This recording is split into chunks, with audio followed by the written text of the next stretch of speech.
मंच पर जो साथी बैठे हैं, हमारे बड़े भाई भानु प्रताप जी, किसान नेता राकेश टिकैत, हमारे संघर्ष के और आंदोलन की साथी डॉक्टर रीतू, तमाम साथियों का मैं धन्यवाद करता हूँ। मैं कभी आदमी एक बार दोनों हाथ उठा कर तालियां बजा दोगे तो मैं समझ जाऊंगा कि आप 2 मिनट मुझे झेलने की स्थिति में हो। एक समय था टिकैत साहब, आपके फादर बुलंदशहर में आए थे तो मैं अपने घर से खाना लेके उनके लिए गया था। मेरे दादाजी ने कहा खाना लेके जाना। तब मैं पत्रकारिता करता था और दैनिक जागरण में काम करता था। मैंने उस समय से आपको देखा, आपके फादर को देखा, फिर आपको देखा आंदोलन में, और आंदोलन को मैंने कविताएं लिखी। मैं एक बार बाबा साहब डॉक्टर बी आर अम्बेडकर का और सब छोटू राम का एक संस्मरण पढ़ रहा था कि बाबा साहब डॉक्टर अम्बेडकर से पत्रकार ने पूछा कि छोटू राम साहब के यहाँ बहुत भीड़ रहती है, डॉक्टर साहब आपके यहाँ उतनी भीड़ नहीं रहती। तो बोले छोटू राम से पूछो, वो बताएंगे। जब वो जो बताएं फिर मुझे बताना, मैं उसका जवाब दूंगा। पत्रकार ने जाकर के छोटू राम साहब से पूछा कि आप में और डॉक्टर अम्बेडकर में क्या फर्क है, कि आपके यहाँ भीड़ बहुत रहती है और डॉक्टर अम्बेडकर के यहाँ उतनी भीड़ नहीं रहती। तो छोटू राम साहब का जो जवाब था ना, वो मैं जवाब आपको बता रहा हूं। छोटू राम साहब ने कहा कि मैं हुक्का पीता हूं, डॉक्टर साहब हुक्का नहीं पीते। बाबा साहब डॉक्टर अम्बेडकर से जब ये पूछा कि डॉक्टर साहब छोटू राम साहब ने ये कहा है कि मैं हुक्का पीता हूं, वो हुक्का नहीं पीते, तो बाबा साहब ने कहा कि उनकी बात बिल्कुल सही है। उनसे ये बात भी पूछना कि वो मेरे यहाँ क्यों नहीं आते। छोटू राम साहब ने कहा कि मैं उम्र में बड़ा हूं, वो शिक्षा में बड़े हैं। बाबा साहब डॉक्टर अम्बेडकर ने कहा कि छोटू राम साहब मेरे प्रेरणा स्रोत हैं, क्योंकि वो उस समाज से आते हैं जिस समाज से मैं आता हूं। हम SC ST OBC समाज के लोग थे। छोटू राम साहब ने कहा क्या मेरे भोले किसान मेरी 2 बात ले मान, एक तो बोलना सीख ले, दूसरा दुश्मन को पहचान। हमने मंच लगा करके बोलना तो सीख लिया टिकैत साहब, लेकिन हम दुश्मन की पहचान आज तक नहीं कर पा रहे हैं। अगर दुश्मन की पहचान ईमानदारी से हो गई होती तो पश्चिमी उत्तर प्रदेश में कम से कम एक पार्टी 0 हो गई होती, सच्चाई है, लेकिन 0 नहीं हुई। इसका मतलब हम लोग दुश्मन को नहीं पहचाना। मैं कभी आदमी भाषण देने के लिए नहीं आया। टिकैत साहब बैठे थे तो मैंने सोचा कुछ इतिहास की बात साझा कर लेता हूँ टिकैत साहब के साथ में, और वो आजकल आंदोलनों में जा रहे हैं तो इस बात को समझेंगे। मेरे कई साथी जाट समाज से आते हैं, मनोज दुहान है और कई लोग हैं जो अपने आप को कहते हैं कि जाट मत कहो, मूल निवासी कहो। तब मैं एक छोटी सी कविता आप लोगों के बीच छोड़ के जाता हूं। मैं कल हिंदी भवन में था, कल शाम को दिल्ली यूनिवर्सिटी में था, परसों बदायूं था। लगातार बैक टू बैक प्रोग्राम है। आज शाम को 4:30 बजे पता चला कि आप वाल्मीकि समाज के लोग जो जयंती मना रहे हैं। बिल्कुल इच्छा नहीं थी, समय गला और शरीर साथ नहीं दे रहा, लेकिन अंतानी जी ने कहा कि ना आपको चलना पड़ेगा। वाल्मीकि समाज के लोग जयंती मना रहे हैं। अब तक ये कहा जाता था कि जाटव समाज जो है वो जयंती मनाता है, बाकी लोग नहीं मनाते उत्तर प्रदेश में। लेकिन मुझे खुशी है, आपकी संख्या आज कम हो सकती है, लेकिन मुझे उम्मीद है आप ईमानदारी के साथ काम करना, ये संख्या अगली बार इस रोड के पार जाएगी, ये सच्चाई है। 2 साल पहले देश के दिल्ली के बड़े स्टेडियम में प्रोग्राम हुआ वाल्मीकि समाज का। हंसराज हंस साहब चीफ गेस्ट थे, मैं भी मुख्य अतिथि के रूप में इन्वाइट किया गया। वाल्मीकि समाज से स्टेडियम खचाखच भरा हुआ था। मैंने एक सवाल किया, आप लोगों से भी वही सवाल करता हूं, और सवाल यह है कि जब 5000 साल पहले रामायण लिखी गई और हमारे पुरखे के हाथ में उस वक्त कलम थी, ध्यान चाहता हूं मंच का भी, कि 5000 साल पहले जब रामायण लिखी गई और हमारे पुरखे वाल्मीकि के हाथ में रामायण लिखते वक्त कलम थी, और वाल्मीकि ऐसी संस्कृत लिखे जो आजकल के ब्राह्मण की समझ में नहीं आ रही, तो आज 5000 साल के बाद में हमारे हाथ में झाड़ू कैसे आ गई, ये बेचारे प्रश्न है। ये सोचना कभी बैठ करके इत्मीनान से कि हमारे पुरखे के हाथ में 5000 साल पहले कलम थी और ऐसी संस्कृत लिखती कि आज का ब्राह्मण PhD करता हो संस्कृत पर, लेकिन हम 5000 साल के बाद में सुबह को दुनिया के बच्चे जाते हैं स्कूल, दुनिया की माएं बनाती है पराठा, लगाती है टिफिन, और हमारी माएं जाती है घर से झाड़ू लेकर के दूसरों की सफाई करने। सोचना विचार करना पसंद पे तो साथ में बाबा साहब के रास्ते पर लौटोगे जैसे आज लौटे हो। एक छोटी सी कविता आप लोगों के बीच में निवेदित कर देता हूँ। कल मैंने कविता हिंदी भवन में सुनाई थी। लक्ष्मण यादव हमारे मित्र हैं, आंदोलन के साथी हैं, चाहे उनके साथ में आए जितेंद्र मीणा, तमाम साथी वो मौजूद थे। उन्होंने चलते वक्त एक बात मुझसे कही कि राहुल नागपाल, अपनी मर्जी से जो मर्जी सुनाना, लेकिन जिस मंच पर जाओ तो ये कविता जरूर सुनाना। मैं छोटी सी कविता निवेदित करता हूं आपको और देखना चाहता हूं कि आप लोग कितनी हिम्मत से सुनोगे। बात उस वक्त की है, महिला के रूप में रितु हमारे बीच बैठी है, हमारी आंदोलन की साथी है, पुरानी साथी है, और इधर भी कुछ महिलाएं बैठी हैं। इन्होंने कहा कि मैं पुरुषों को नहीं देख रही हूँ, तो मैं भी कह रहा हूँ कि मैं तुम्हें नहीं देख रहा हूँ, मैं रितु के रास्ते पे चल रहा हूँ। मैं सिर्फ इन महिलाओं को संबोधित कर रहा हूँ। आप सुन सकते हैं, आप बाबा साहब की भूमिका में हैं और ये माता रमाई की भूमिका में, बस यहां से सुन लेना। बात उस वक्त की है कि जब माता रमाई अंतिम समय चल रहा था, बाबा साहब डॉक्टर अम्बेडकर पूरे जीवन माता रमाई को एक साड़ी नहीं दिलवा पाए। हमारी और आपकी रक्षा करने करते करते 4 बच्चे चले गए। एक उनका बेटा था राजरतन, उसको हवा में उछाल करके कहते थे कि एक दिन ये देश पर राज करेगा, लेकिन राजरतन भी दवाई के अभाव में मर गया। इंदू मर गई, रमेश मर गया, 4 बच्चे मर गए। उसके बाद में माता रमाई टूट गई, कोई शब्द नहीं बचे, कुछ नहीं बचा।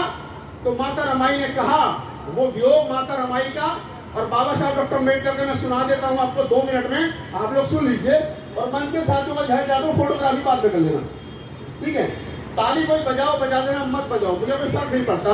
मैं देश के 22 राज्यों में गया, 1000 से ज्यादा बाबा साहब पर कविताएं सुनाई, संसद भवन में खड़े होकर के 10 बार कविताएं सुनाई बाबा साहब के जन्मदिन पर। तब पढ़ता हूँ, आपकी हिम्मत देखता हूँ, संख्या में मत सोचना कि कम हो, बस उस पद को याद करना है, मन में इमेज बनाओ। माता रमाबाई ने क्या कहा और बाबा साहब ने क्या कहा, सुनिए।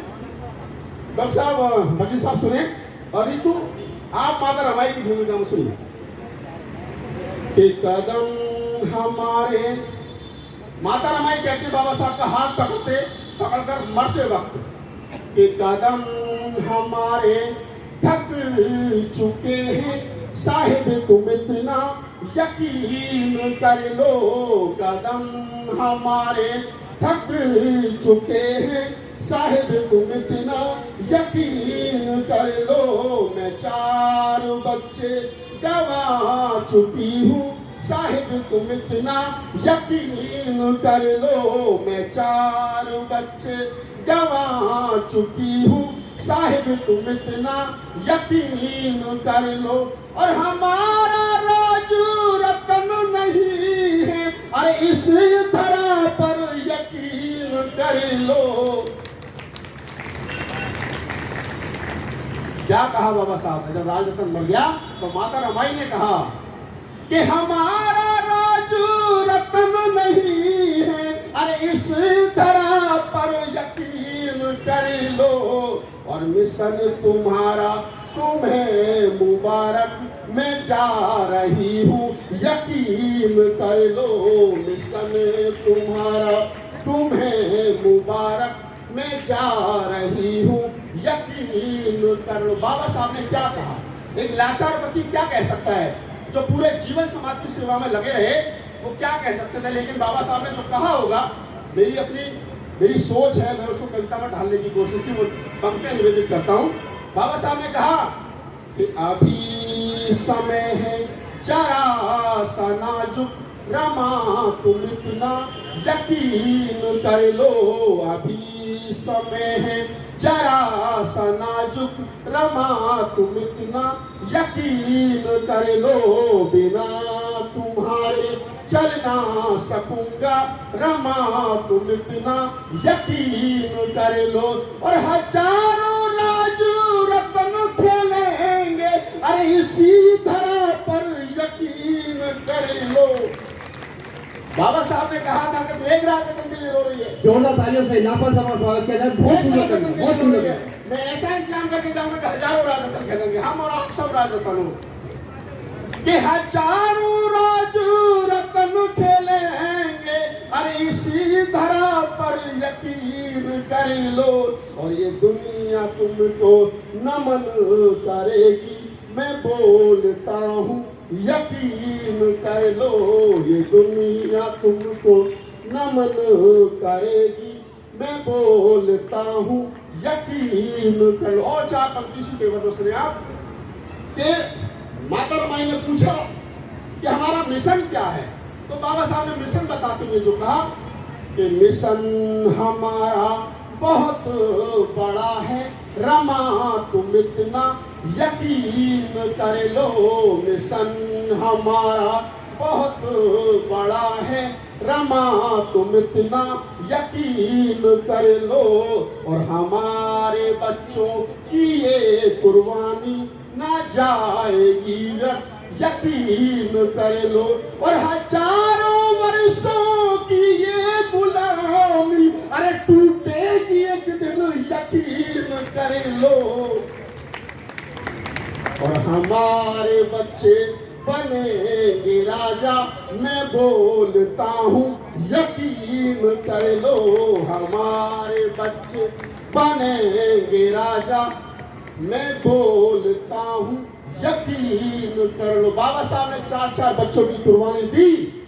खुले मन से कह रहा हूँ, कोई ये ना समझे कि मैं किसी पार्टी का विरोध कर रहा हूँ, लेकिन कह रहा हूँ पूरी जिम्मेदारी के साथ।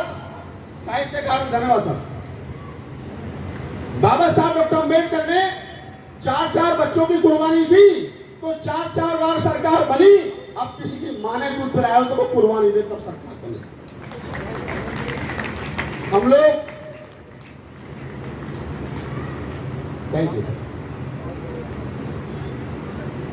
ये बंगले में बैठे हुए लोग, एसी की गाड़ियों में चलने वाले लोग अम्बेडकर मूवमेंट को जिंदा नहीं रखेंगे। ये फूले अम्बेडकर आंदोलन है साहब। ये टिकैत साहब की फैन फॉलोइंग है। मैं कभी सम्मेलन खत्म करके निकलता हूँ ना तो 50, 100, 200, 500 लोग सेल्फी लेते हैं। जब से टिकैत साहब मशहूर हो गए तो मुझे जलन होने लगी, इनके साथ ज्यादा सेल्फी हो रही है। लेकिन हमारे बड़े भाई हैं, हमसे किसी ने पूछा, जब मैं किसान आंदोलन में गया तो मुझसे पूछा कि टिकैत साहब में और तुम में क्या फर्क है। मस्ती के लिए बोल रहा हूँ, आप लोग थोड़ी ताली बजा देना। मुझसे पूछा कि तुम और टिकैत साहब में क्या फर्क है। मैं कहा एक बात बताओ, टिकैत साहब कौन है? भैया इधर हट जाओ। तो टिकैत साहब मुझसे पूछा है पत्रकार ने कि तुम और टिकैत साहब में क्या फर्क है। मैं कहा टिकैत साहब कौन है? क्या जाट है? मैं कहा मैं उनसे थोड़ा सा ज्यादा हूँ।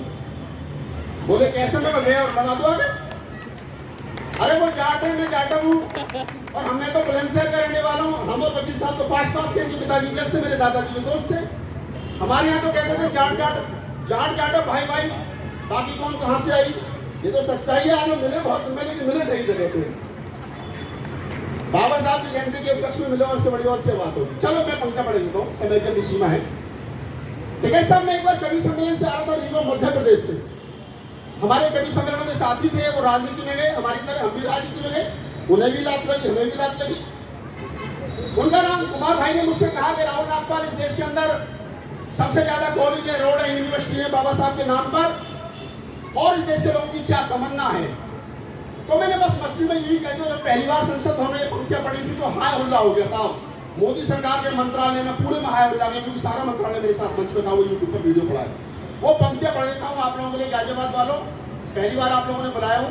अम्बेडकर जयंती जो बनती है, अम्बेडकर पार्क में हमेशा आता रहा, आप लोगों ने पहली बार बुलाया, इसलिए आपके लिए पढ़ा। सुनिए क्या तमन्ना बाबा साहब के बेटे बेटियों की। ये तमन्नाओं में तमन्ना अभी एक और बाकी है। अगली पंक्ति ठक से लग जाए तो मुझे नहीं करना। ये तमन्नाओं में तमन्ना अभी एक और बाकी है। ये फोटो भीम की नोटों पे अभी आनी। बजाओ। देखो मैं कवि आदमी, मैंने बताया ना आपको। अच्छा मैं करनाल में पढ़ रहा था साहब, किसानों की पंचायत थी, मुझे बना लिया मनोज दुहान ने। कहले बोले भाई साहब आपको कविता पढ़ दो। मैं कहा ये सफेद टोपी वाले बैठे मुझे मारेंगे। बोले नहीं पढ़ दे। मैंने पढ़ दी तो संचालक साहब नीचे से आउट करके आगे वो कहने लगा कि अगर बाबा साहब की फोटो नोटों पर छपी तो वो मुन्नी के कोठों पर लुटाई जाएगी, शीला की जवानी पर लुटाई जाएगी। मगर सवाल तो तेरा वाजिब है।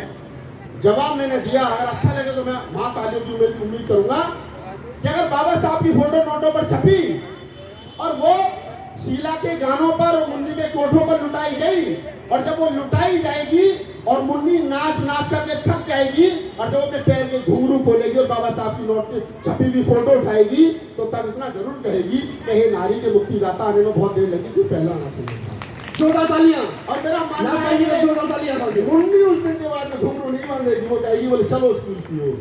तब पढ़ता हूँ कि तमन। अच्छा एक बात और है, एक थावरचंद गहलोत मंत्री हुआ करते थे कभी केंद्र सरकार में, वकील साहब। मैं संसद भवन में पढ़ रहा था, वो आए मेरी पीठ थपथपाने लगे, बोले राहुल आप बहुत अच्छा लिखते हो, मेरे बच्चे बहुत अच्छा सुनते हैं आपको। लगा मोदी जी की वजह से झूठ मत बोलो, आप भी सुनते हो मुझे,